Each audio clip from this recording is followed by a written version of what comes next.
All right, everybody.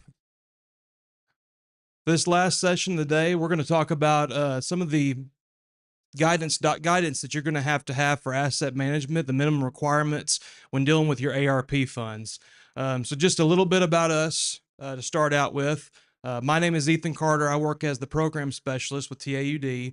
I have a numerous amount of things that I do with TAUD, but one of those is stewarding the ARP contract that we have with the state of Tennessee in the TDEC department.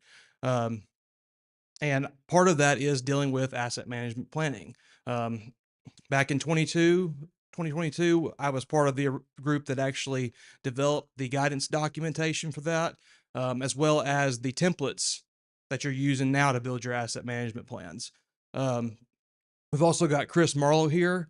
I'm kind of going to turn it over to him in the beginning, and we're going to kind of take you guys through what you're going to be required to do as far as your asset management plan goes for your ARP funds. So Chris, if you want to introduce yourself, I'll let you take the helm. Oh. All right, I think it's on now. I'll try not to talk too loud. Chris Marlow, I'm the technical team manager for the State Water Infrastructure Grants Program, working to manage projects all the way through that September, 30th, 2026 deadline for our final obligation date. Where is forward? All right, so the agenda today. So first, we're going to go through some SWIG SRF updates for funding opportunities within our program. Then we'll move on to some FAQs for the AMPs. How do you fund your AMP? What is an AMP?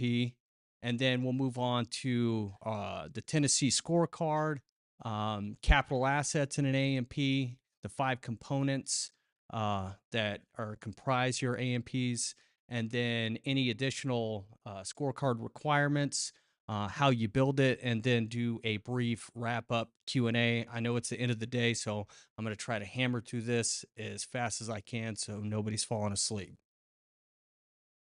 So SWIG SRF update. So just to let y'all know, the State Water Infrastructure Grants Program came about 2.5, maybe 3 years ago tops, with the input of ARP money to the state. So we have 1.35 billion. We've moved out or are moving out in competitive and non-competitive grants, as well as launching additional grant programs in the meantime.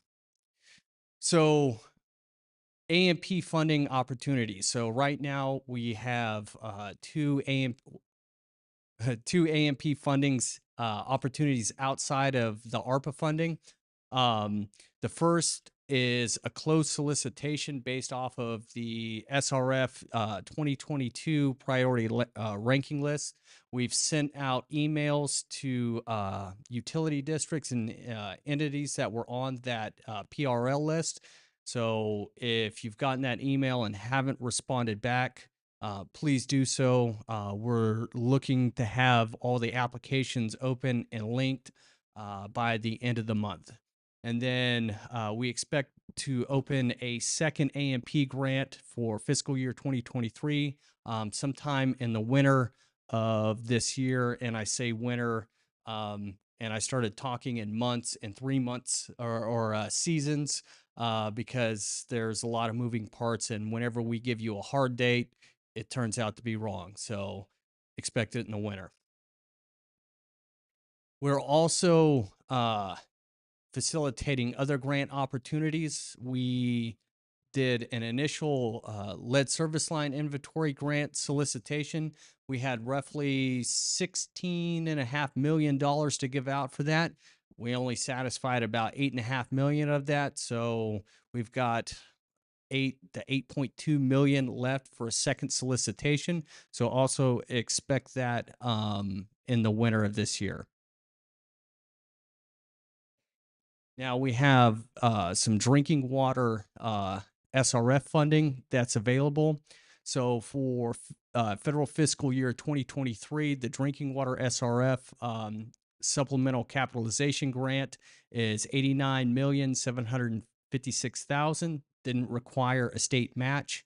and we're required to give 49% of this as grants and forgivable loans to disadvantaged communities. So this is $43,980,440.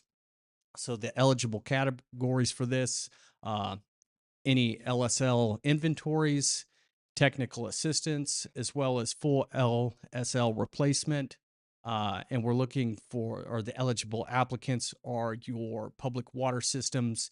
And there is an emphasis on small and disadvantaged for this. That's where you're going to see either the lowest match or the smallest rate for SRF. So the ineligible activities are the non-LSL related projects or project activities and any partial replacement. As well as the rankability and the PRLs. So the term rankability refers to an applicant's ability to meet the following ranking criteria. So this is all SRF questionnaire information. So the applicant must attest to the community is submitted the last 3 fiscal years of audited financial statements to the comptroller's office and attest to a facilities plan that's been developed for the project.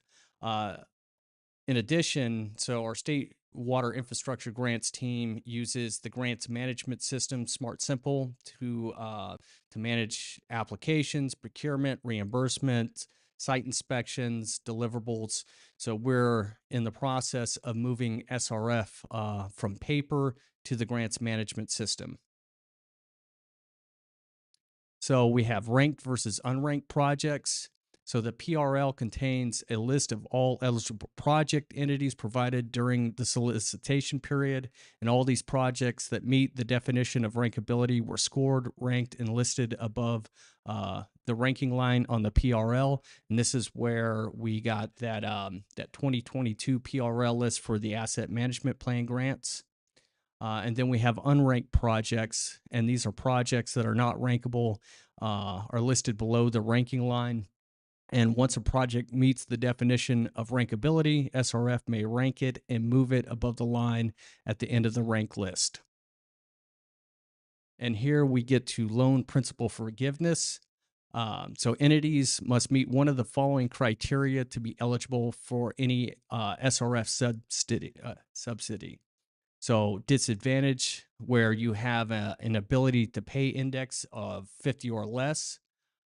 Small systems, where you serve 10,000 folks or less, or if it's a green project. We have loan forgiveness for 50% if you have an ATPI of 0 to 10, 40% for 20 to 30, and 30% if your ATPI is 40 to 50. Now, moving on to what is an asset management plan. So more text. So the EPA defines an AMP as the practice of managing infrastructure capital assets to minimize the total cost of owning and operating them while delivering the desired level of service to customers. So a well-developed AMP can improve the service reliability and regulatory compliance, reduce risk and unexpected cost, as well as enhance communication with customers and stakeholders. So AMPs are critical to efficiently managing water, wastewater, and stormwater infrastructure.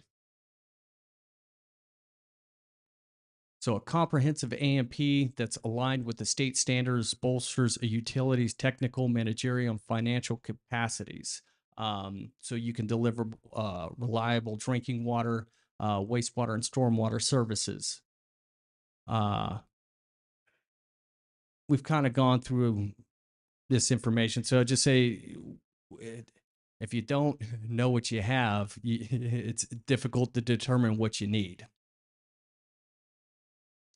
So TDEC, the Division of Water Resources, has worked to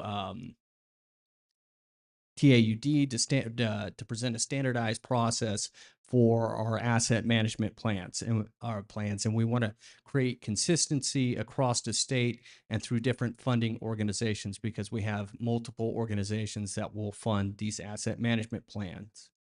So our AMP guide outlines the essential components and is designed to meet the minimum criteria for water infrastructure investment plan, or the WIP, for the American Rescue Plan grants. So on to some AMP FAQs, which also can be found on our ARP website. So what will I need to submit to verify a comprehensive asset management plan? So if you don't have an AMP as a critical need requirement in your infrastructure scorecard, the AMP certification form must be submitted for approval. So if you're using grant funding other than the TDEC ARP to develop your AMP to meet this critical need requirement, you'll need an AMP, and a TDEC approval letter must be submitted to either the state revolving fund or an alternative state water infrastructure grant funding to complete that AMP. And your AMP must be submitted for approval if other funding is used to. That's not correct. Apologies. So what you'll do if you have an other organization that is funding your AMP, you'll submit it to them. They'll review it, approve it. You'll take your AMP with that approval letter, submit it to us, State Water Infrastructure Grants, or the State Revolving Fund. We'll get your AMP, that approval letter, and we'll say complete. It's been approved. So there won't be a second review from our organization if you have that other funding organization's approval letter. So here's a nice flow chart. I'm a big fan of decision trees because to me they take a lot of confusion out of everything. A lot of words here. So this is what you need to turn in based off of, say, your unique situation.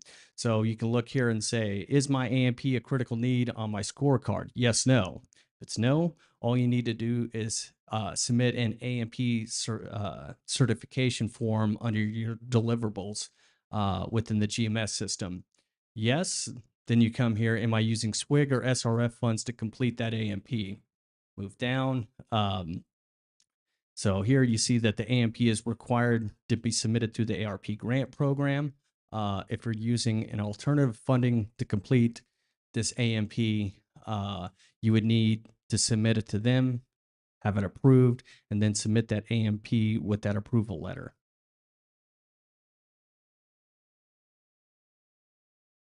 This is essentially what I said in those last two slides, so I'm going to skip all this text. So what is the AMP certification form? So this is a form that's completed and is provided by the grantee certifying that the AMP meets or exceeds all of our AMP standards. So this is a standardized template located on page 30 of the AMP guide, which we have available on the ARP website. The form must be signed and dated by the grantee's authorized representative. And this form is required for grantees that do not have an AMP as a critical need identified through their Tennessee infrastructure scorecard.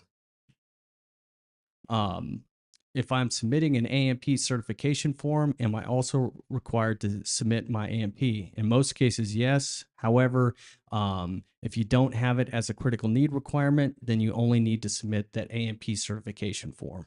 So critical need, got to submit the AMP along with the AMP certification form. So what are the minimum requirements for the AMP? They're outlined in our AMP guide. And if an existing AMP is in a different format than what we provide in the guidance, it may be acceptable if it covers all the required information. So if you submit something to us and the format's not quite right, and we look at it and say, well, it's covering everything that we require here, we're going to go ahead and let that pass. So if you have any questions as well, you can always contact us at the tdec.arp inbox. It's a great resource. I manage all the technical side of it, and we have teams that are moving on all these deliverables and the technical processes. And is there a checklist I can use to determine if my AMP will meet the requirements? And yes, we have a checklist that is available on our website.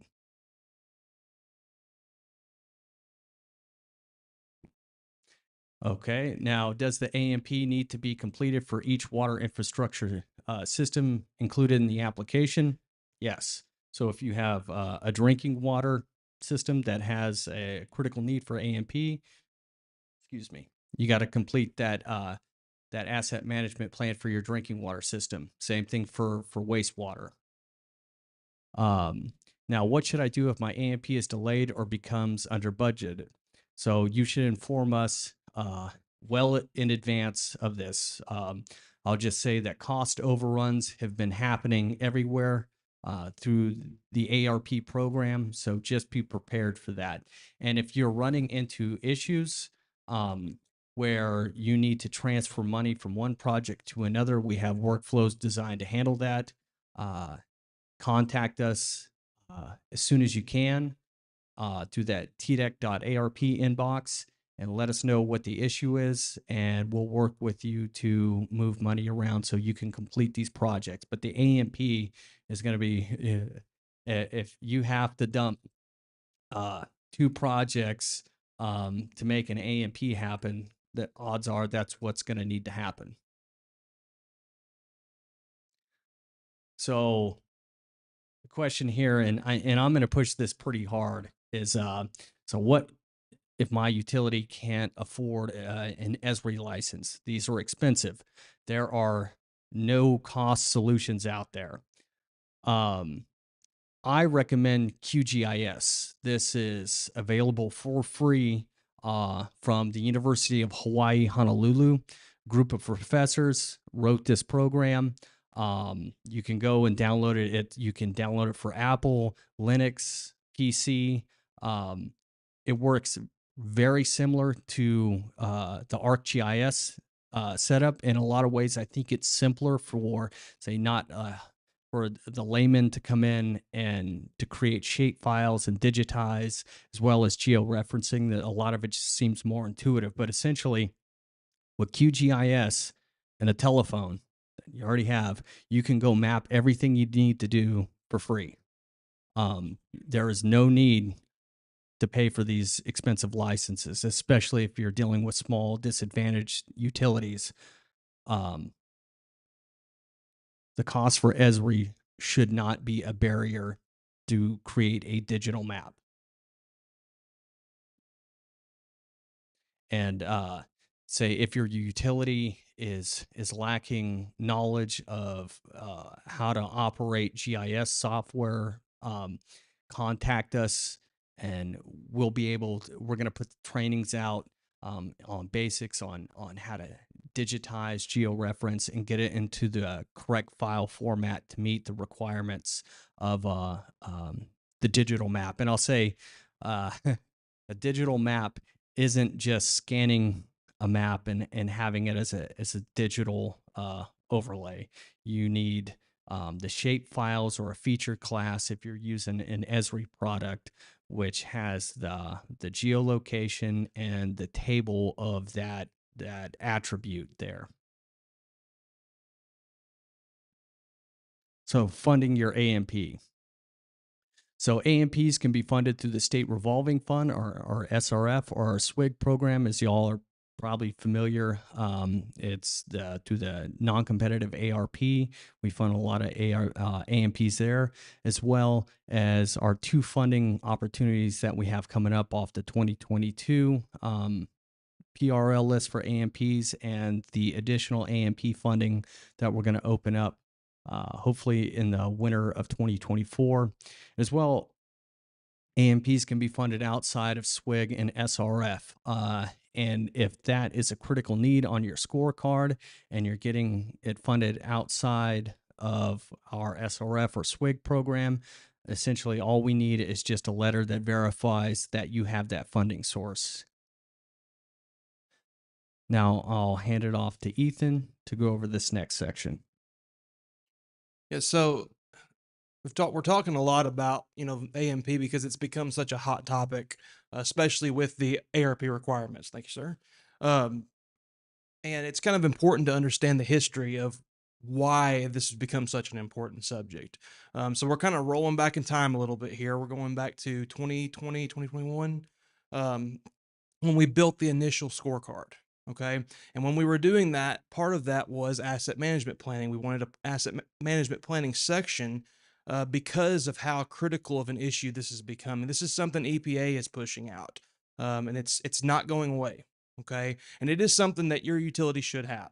It's critical to your utility. With that, the Tennessee Infrastructure Scorecard, the utilities AMP can help identify deficiencies in the system and prioritize improvements. So everybody that's in this room that's dealing with ARP funds has seen this sheet. Okay, this is the sheet you're dealing with that you're actually submitting to TDEC through your GMS system. Um, and that what that was is it provided that quick critical metric for you to be able to identify whether or not your AMP was comprehensive or if you had one at all. And what we found from some of the preliminary data after the initial scorecard process finished up is that over 80% of systems in Tennessee had no asset management plan at all. Okay. So we're putting, as an example, we're putting these items in the ground, these pipes in the ground, and we're forgetting about them for 25 years. We're not managing these assets the way they should be managed. So that's why this is such an important subject, and one that the state is pushing so heavily. So to be considered satisfactory, a utility must have an AMP that meets the following criteria. So you have to have a digital map that's greater than 75% of your system. And as Chris pointed out, that map has to be one that can be geolocated. Okay, it can't just be something that's scanned in. The map that's been sitting up at City Hall for 30 years. Okay, you have to have a current asset inventory and condition assessment. You have to have planned operation and maintenance, a good work order system, meter testing and change out program, uh, capital improvement plan and budgeting, and IT infrastructure to support management decision making. Now, components of this, every system in here probably has, but you probably don't have it all in one itemized document that anybody within your utility can go into and identify these assets by. And that's why it's important to have that plan as comprehensive. So we're going to talk about a little bit about each segment of that, just so we get a general understanding of what goes into this asset management plan. The first thing is capital assets. Okay, so in the requirement for your asset management plan, we're not asking you to go out and itemize every screwdriver and hammer and small item, that you have at your water plant or your wastewater plant. Okay, it has to have a cost of $5,000 or greater, or meet one of these requirements. It has to have a useful life greater than 1 year. It's the lowest level where work orders can be generated, or it's an asset that's critical to the delivery of the utility service, employee safety, or regulatory compliance. Okay, so if it meets any one of those, it is considered a capital asset and one that you need to be keeping up with in that capital or in that asset management plan. All right. Now, there's 5 core components to the asset management plan, and we're going to look at each one of those in a little bit of detail. But this right here, for a comprehensive asset management plan, you have to have each one of these 5 components, and we'll talk about how we can get these components put into that plan. So, current state of the assets, that's going to be your inventory and condition assessment, level of service, your critical assets, capital improvement planning, and your long-term funding plan. Okay. So these strategies help ensure the system's longevity and operations at a desired level of service for its customers. So we're looking out for the utility customers. That's what this plan is meant to do. All right. So starting with that first component, the inventory and condition assessment. There's 2 parts to that. There's the inventory part and there's the conditioning part. When you're going out and you're trying to inventory your assets, you need to be asking these 3 questions in your utility. Okay. What assets are owned? Where are they? And that's a big one. That's one that, it's kind of hard to identify, especially in systems that had, management that put things in the ground 40 years ago and they never kept up with it. It's hard to go out and identify each segment of the line, but that is something, that's what you're working on. You're working toward the future of your utility. Okay. And then finally, what is their current condition? All right. All those questions have to be answered for the inventory section of that. And then you're addressing the current state of the utility assets by doing the following. You're making a complete list of all your assets in the system and documenting key information about each asset. So you're going to have some clearly identifiable way of letting each person within your utility know what that asset is. Okay, that can be a unique identifying number. A lot of systems do it that way. Just something that allows you to keep up with each asset separately. You're going to map those assets in the field and record their location in a digital mapping system that's easily accessible for use by the utility's employees. Okay, so this is going to help your field personnel out when there's a storm or some kind of critical emergency event that they need to find these assets.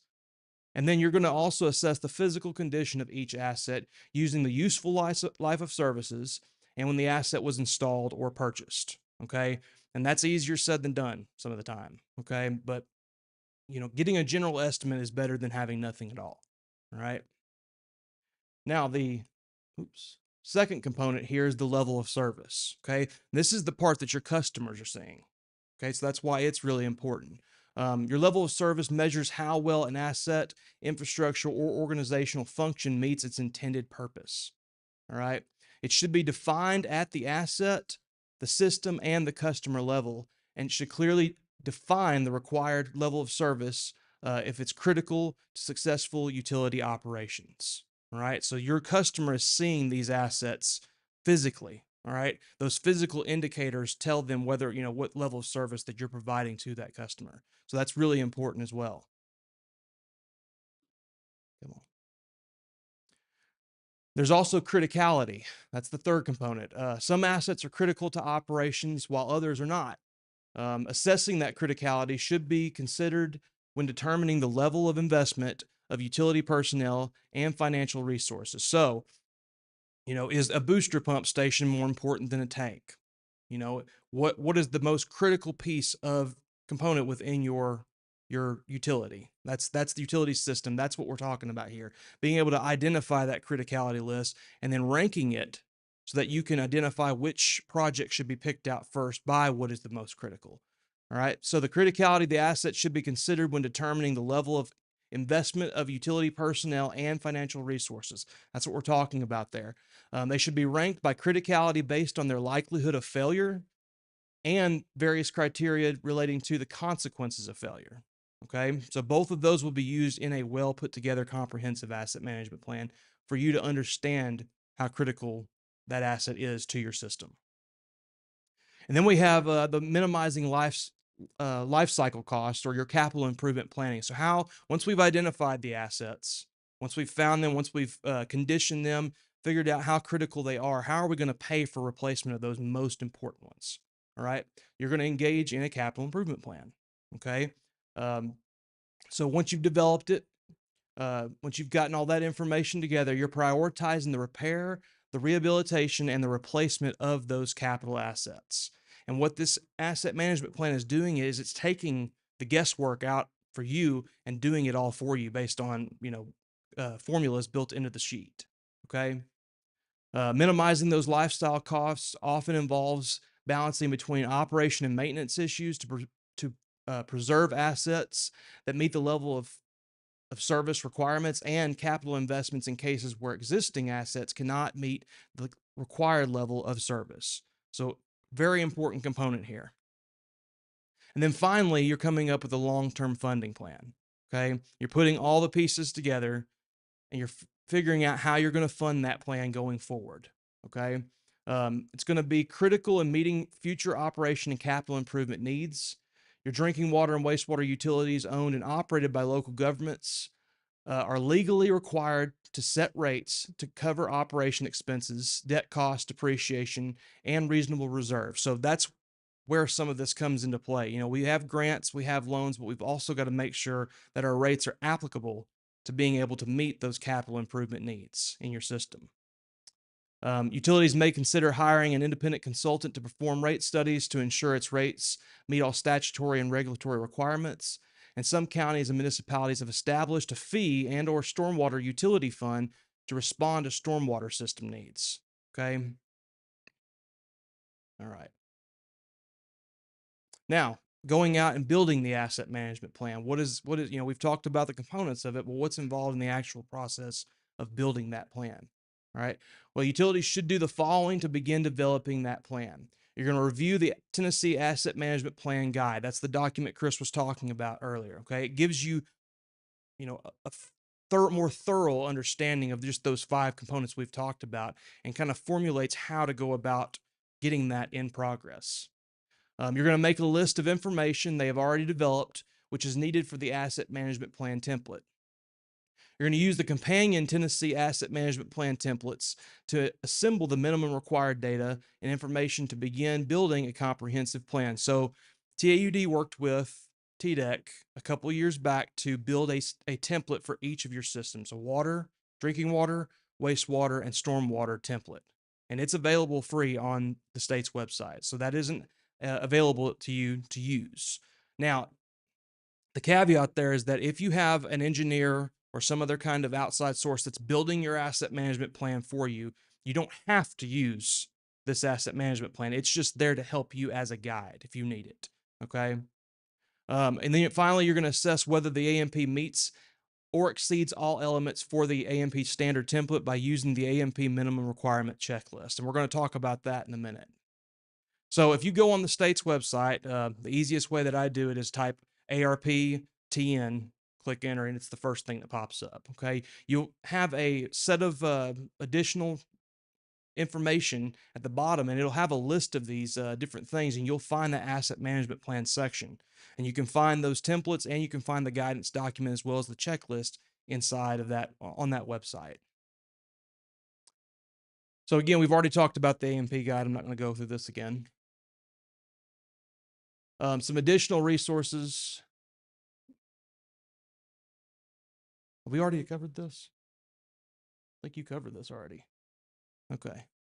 All right. So this section here, this is one of the biggest reasons that I told Chris that we really needed to build this out. Okay. Because this checklist was developed, I think, back in April.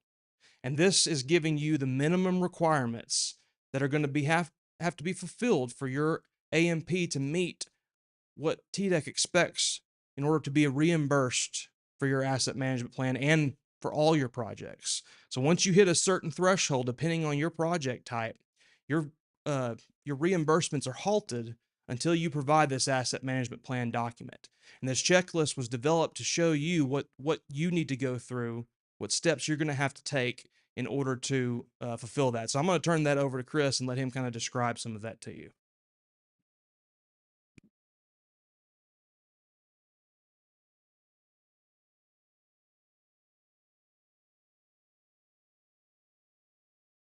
Check. All right. I've only seen a couple people fall asleep, so I appreciate that. So yeah, we put this checklist together in April, and essentially it goes through all the 5 core components in detail of what we are requiring for your asset management plan. I'll say if you have any questions about this, just contact us, and we can work or help you through the development of your AMP.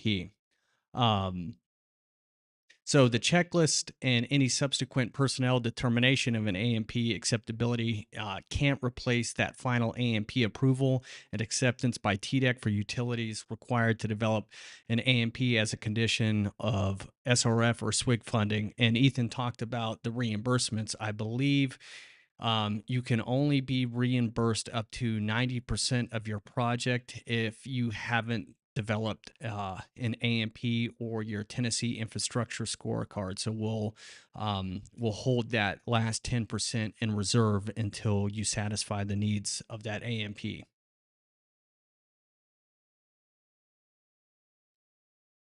So in addition to the TDEC resources, utilities can use asset management references directly in developing the Tennessee AMP guide.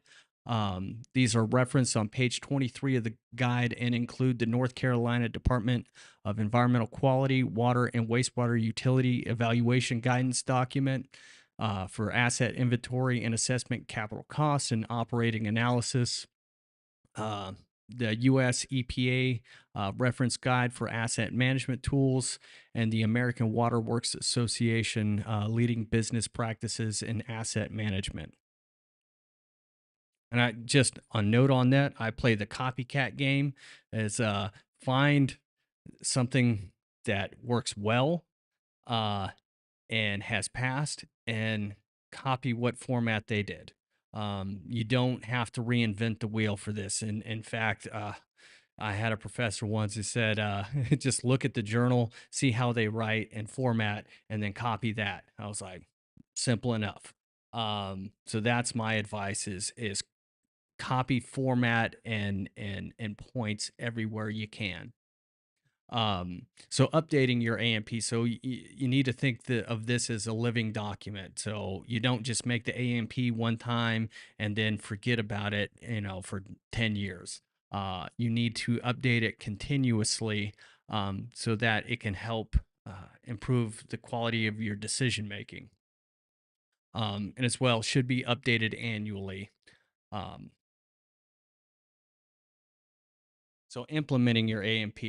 So the AMP should provide the utilities management and governing board with important and any relevant information to the maintenance and replacement of aging system infrastructure. If you know that you got a meter over here that's, I don't know, 30 years old, might have some problems with it. So it can just give you an idea of where to potentially put resources.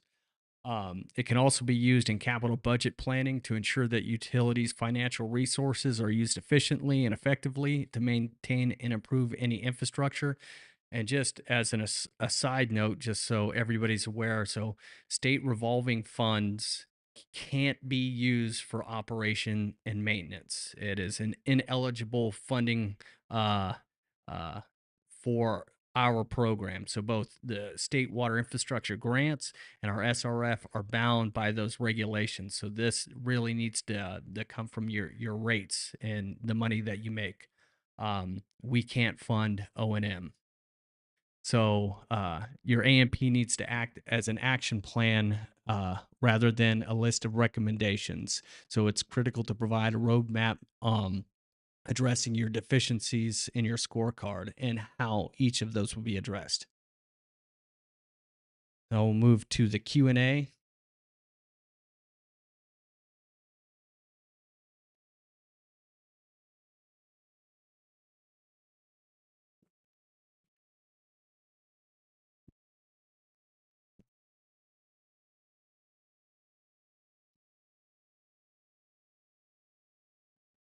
Are AMPs or parts of AMPs exempt from open records requests?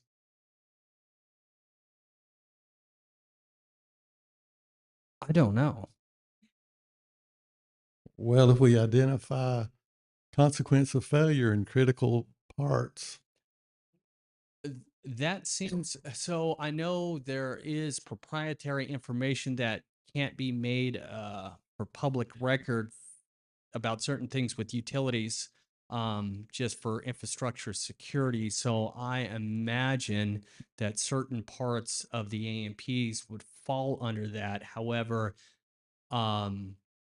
shoot me an email, christopher.s.marlow@tn.gov, which will be up at the end of here, and I can get you a better answer than maybe not. I'm assuming, talking through it, that some of it will be, but that's about as good an answer as I have right now.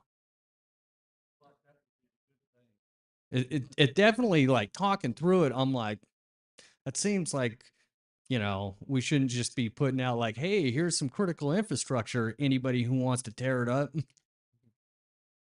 Well, actually, it's not a question. I just want to say that that efficiency solution, we work actually with asset management plan, like you show us. We work with condition assessments. We do the risk of the asset with the consequence of failures and likelihood of failures. So we actually offer a CMMS, and we standardize the data, the information according to the maintenance or the asset management goals. And yeah, our goal actually is to be able, after all those improvements, to assist to how should be focus the capital improvement in the utility yeah, place where we are working at. And I have been working in the past with other asset management, and I could help with that too. Well, so our program, we can't make recommendations for anybody who to use, but I would recommend reaching out to the development districts and letting them know of your services, as well as there's several other private grant administrative / engineering services, to be in contact with them, to let them know, like, hey, like, we know everybody's flush with money to do these AMPs, and this is how we can, help you and your clients. So that's about as good as I can tell you.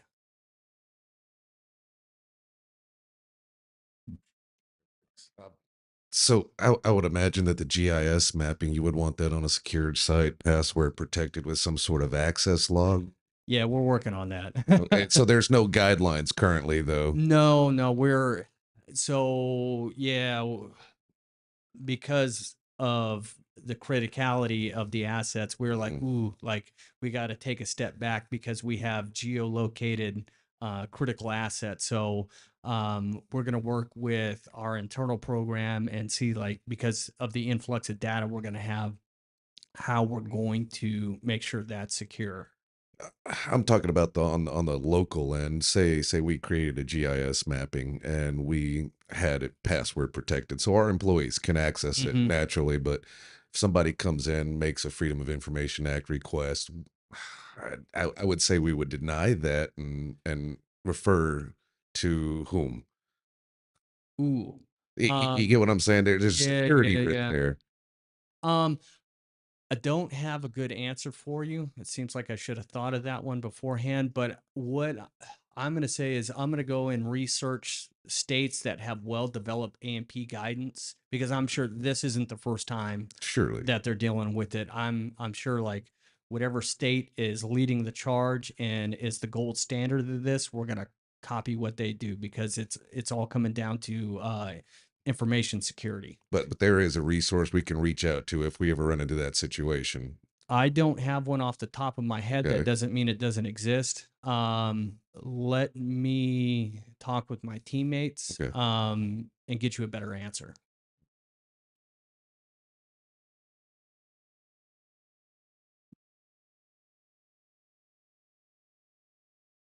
Oh, and here's our contact information if any of y'all want to snap a picture of this.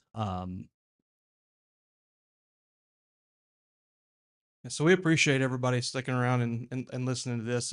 It's very important information. It's something that you're going to run into, especially as the deadline for this ARP funding comes closer and closer to a head. And we're resources out there. TAUD is a good resource. Contact us. Talk to me if you have questions on this. Always reach out to the TDEC team. They're going to be your regulatory requirements are going to go through them. So they're going to be the ones for those type questions. But if it's just general questions on building asset management plan or anything you have like that, I'm available. Contact me. And again, we just appreciate everybody being here. Make sure you get your badges scanned before you leave for the day. Thank you.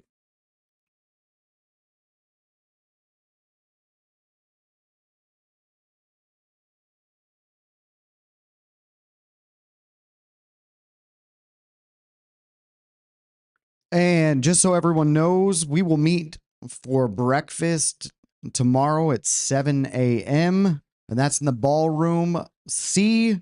It's the upper level up here. So that's going to be just around the corner there in ballroom C. And then at 8:30 to 11:30, we'll be finishing out with our administrative sessions and technical sessions. Have a great day, and we'll see you tomorrow.